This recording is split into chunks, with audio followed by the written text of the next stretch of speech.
Good morning, beloveds. Okay. uh, it's trainer day. So we went to work out with the trainer, and yeah, after rolling around on his garage floor, I needed a shower. So we're running a little bit behind today. But it was a good workout. It was an interesting workout. The first four things he had us do were stretches, and one of them he actually had to show me because I didn't know what it was. And then he made us do burpees. But they weren't horrible burpees. And if you know what burpees are, you start from a standing position and then basically drop down into a plank position and then back up. But this one you could step out because we were doing it from a sumo position. It's a wider stance. So it's like you're standing upright, you put your hands on the floor, and then you step your feet out and then step back. And it was, yeah. I don't like burpees. I don't know anybody that likes burpees. So, all right. But they are good for you. And the fact that I can do them at all is impressive. I just don't do them fast. All right. It is July 7th. Our title is I Am the Truth. Our Bible quote is, "Ye shall know the truth, and the truth shall make you free." And that is John 8:32.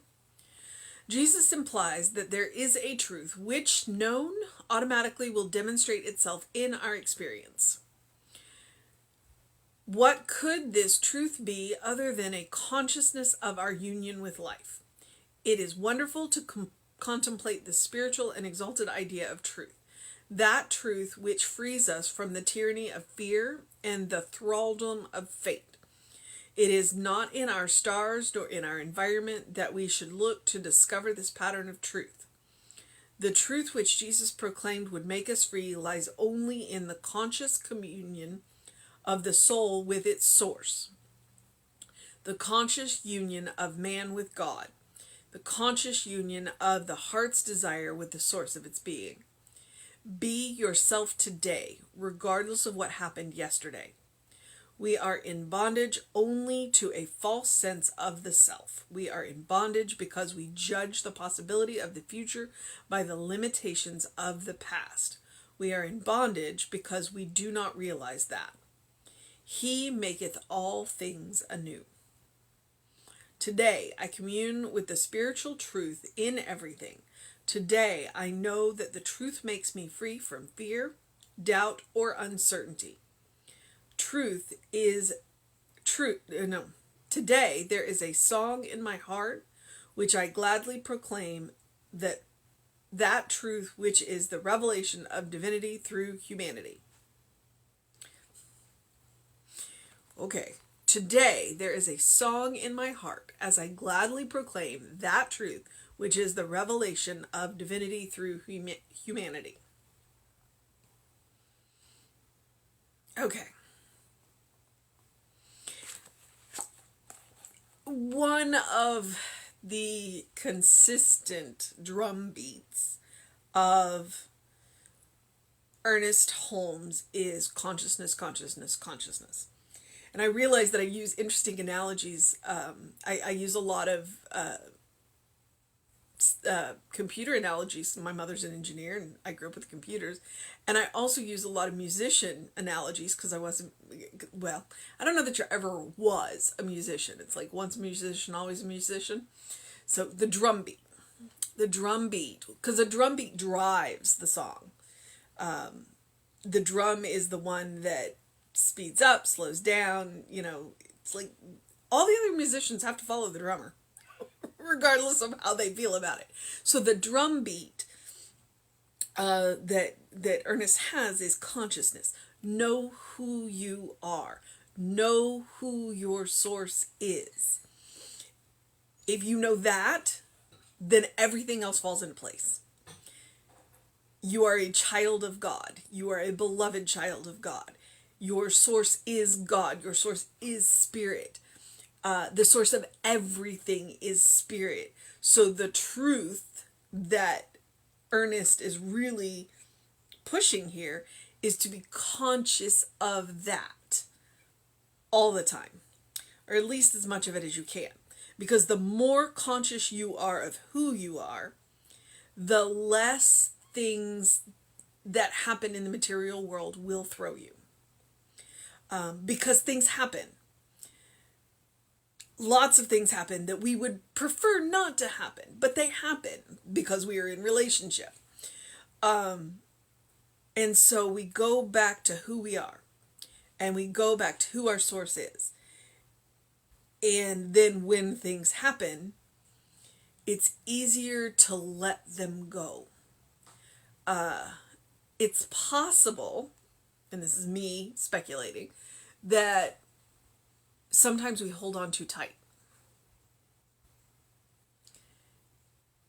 If you white knuckle things, you know what I mean? You're holding on so tight that your knuckles are white.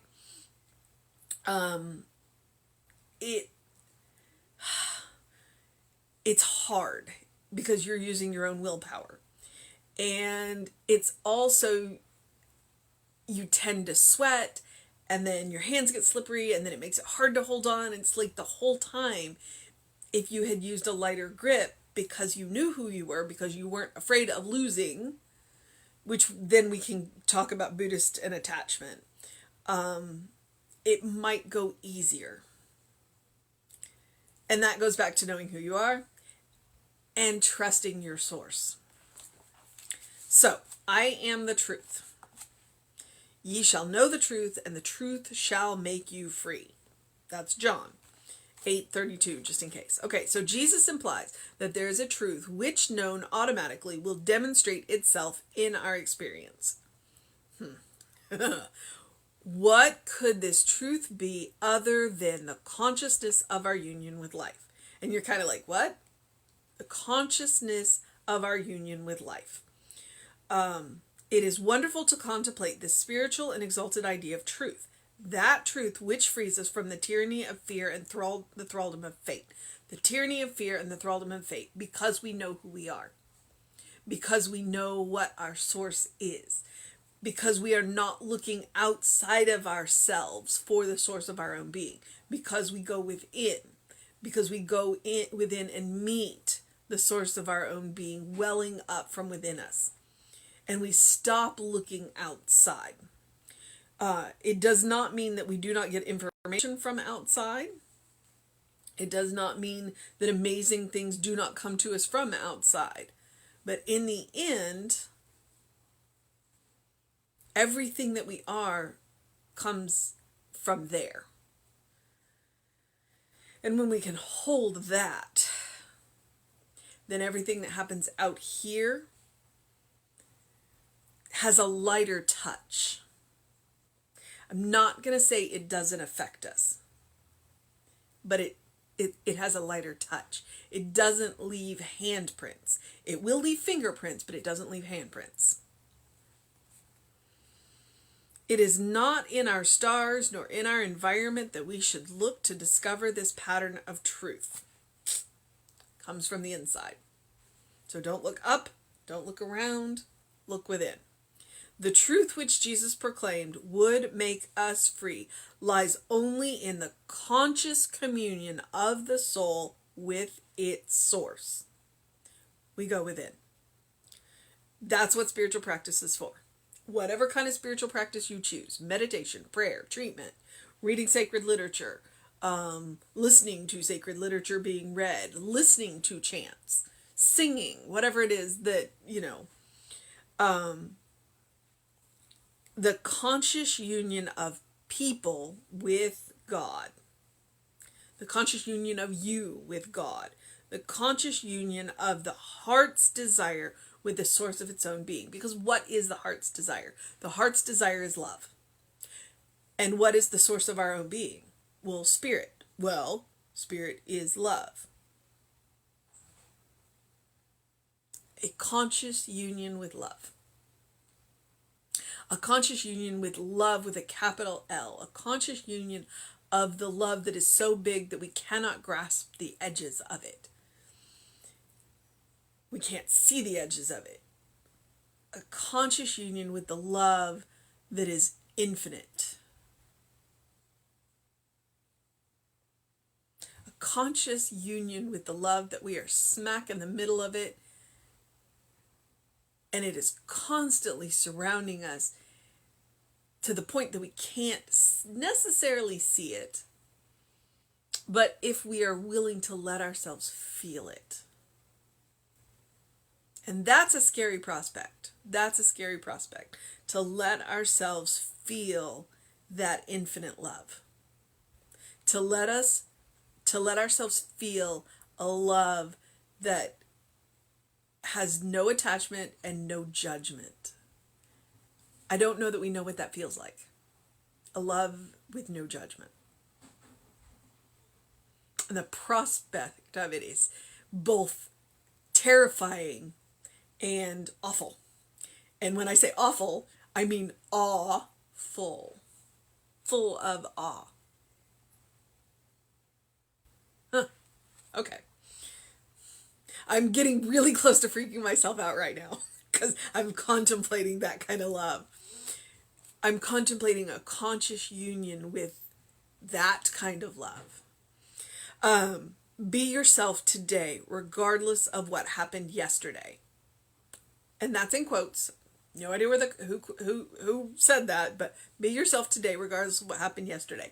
I think it's Oscar Wilde that said, be yourself because everybody else is taken. And be yourself today, regardless of what happened yesterday. Principles not bound by precedent.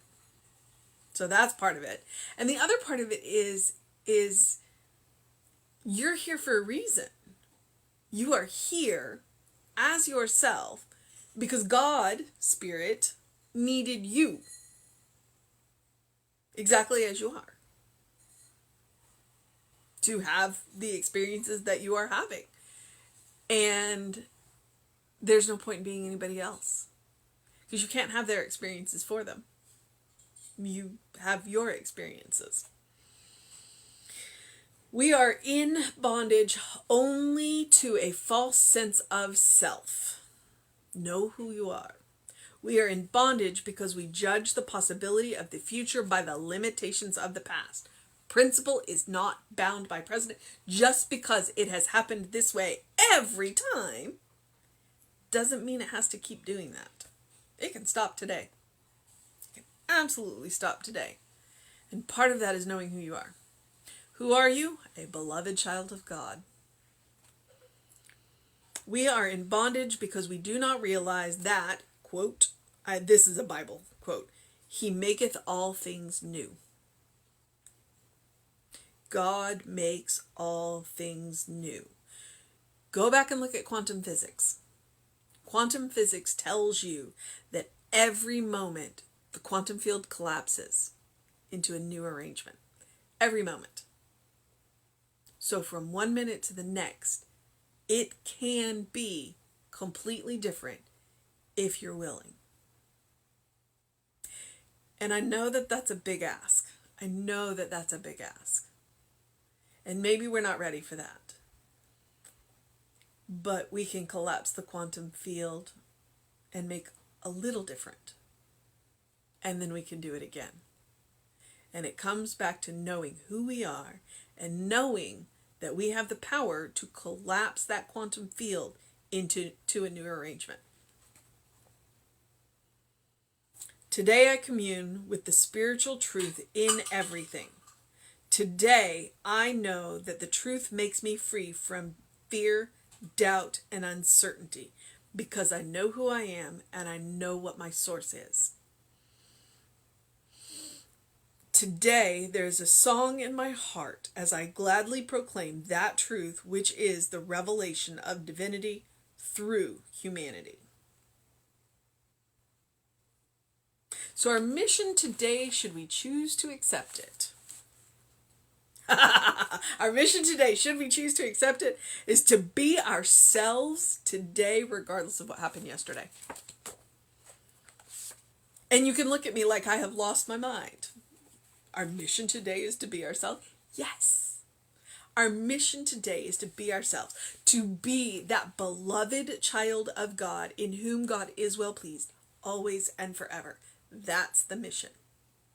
To act like a beloved child. What does that look like? What does that feel like? What does that sound like? Do we even know? That's the mission today. Find out. Act like a beloved child. Act like a beloved child of God, because that is who we are. That is our state of grace. And while we are doing that, please do something loving for yourself. Please do something kind for yourself. Please do something compassionate for yourself, whatever it looks like today. Because you deserve your own love, your own kindness, and your own compassion. It also is a good place to practice, because the more you practice on yourself, the more you have for everybody else. Some days, if the only loving, kind, compassionate that we have is for ourselves, that's okay. If we can give it to ourselves, if we can be kind and gentle to ourselves, it will give us the breathing space to give it to other people. Because some days, so compassion starts right here, right where you are. The Dalai Lama said, if your compassion does not include yourself, it is incomplete. So this is the place to start. And then we spread compassion out there. Can't pour from an empty cup. All right, beloveds, it is Wednesday. Wednesday? Yeah, it's Wednesday. That means that there is the book study, The Living the Science of Mind. If you're interested in that, email info@creativelife.org. That's a Zoom link, so if you email that, you can get that Zoom link. It's an ongoing thing you can drop in and out. I encourage you to do something to engage your mind and your body. I did. Some of the things that he asked us to do, we were like, wait, what? And of course, he gives you all of the hard work and the tired work, and then gives you the balance work at the end. So I engaged the mind and the body and did not fall over. Yay. My plank was really bad, though. Tom actually made it almost the whole minute before he had to put his knees down on the plank. Me, not so much. And then, so, yeah. I don't know about that face full of sun. Face full of sun first thing in the morning really sets those hormones, get your day going. There's not a whole lot of sun out there. So, get some bright light. And please, drink plenty of water. Please drink plenty of water. Staying hydrated is super important. It'll help that brain so that you can work on your consciousness. All right? Be who you are. Be who you are. And while you are doing all that, because, I'm not going to not give you anything to do, please open the windows of your soul. Allow that breath of heaven to remind you do live in heaven now. Right now. Heaven is a state of consciousness. So, let that breath of heaven remind you who you are, where you are, what you are. And what's around you. Okay, I'm going to move into the process of my day. Please, I don't know what I was about to say. Oh well. I will remind you that all of this fun stuff that I do is up on the Running Rev Ryan YouTube channel. It is up to date, up to today, so you can go back and see whatever I have been doing for the last year. And it's organized into playlists to make it easier to navigate. But do what you need to do to make it a wonderful day. All right? A fantastic day, an amazing day, a good day. And if all you can have is a day, that's good too. All right, beloveds? There's no stress. No stress. Know that you're loved. And I will see you tomorrow at 9 a.m. Although David will be on at 5 p.m. right here on Facebook Live. So check him out too. All right, beloveds? Have a wonderful day.